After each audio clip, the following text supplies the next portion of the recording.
புதுக்குறிச்சி ஊரில் வந்து மெயின் இடத்துல வந்து ஒயின் ஷாப் திறந்துருக்காங்க. இந்த இடத்துல கொஞ்சம் தூரம் தான் தள்ளி தான் ஸ்கூல் இருக்குது, கோயில் இருக்குது, பக்கத்தில் வயல் இருக்குது. இங்கே கூட உள்ள ஏரியாவுக்கு எல்லாத்துக்குமே இங்கே தான் போகிற வழி வார வழி. காலேஜ் பிள்ளைகள் ஸ்கூல் பிள்ளைகள் எல்லாருமே வண்டியில் இந்த வழியில் தான் போகிறாங்க. இங்கே வந்து நீங்கள் ஒயின் ஷாப் திறந்தீங்கன்னா எங்கள் பிள்ளைகள் எப்படி போகும்?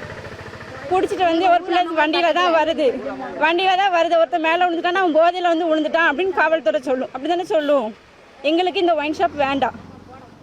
நாங்கள் மறியல் பண்ணதுனால தாசில்தார் வந்து எங்கிட்ட பேசினாங்க. இதை வந்து நாங்கள் வேறு இடத்துல மாற்றம் தாண்டியும் இருக்கும் அப்படின்னு சொல்லியிருக்காங்க. வாக்குறுதி கொடுத்துருக்காங்க.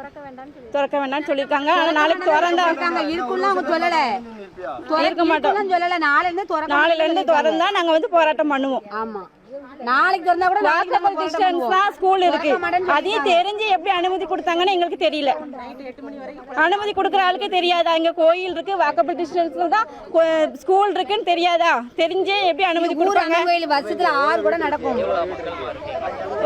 ஒரு 250-300 கிட்ட மக்கள் இருப்பாங்க. எங்களுக்கு பின்னாடி தான் ஊர் மக்கள் எல்லாம் இருக்காங்க. இதுக்கு பின்னாடி தான் இருக்காங்க. பக்கத்து ஊர் எல்லா ஊரும். எங்க ஊர்ல வந்து இந்த ஒயின் ஷாப் இல்லாமயே ஸ்கூல் பின்னாடி ஒரே பாட்டில் தான் கிடக்கும். இப்போ ஒயின் ஷாப் வந்ததுன்னா கேட்கவே வேண்டாம்.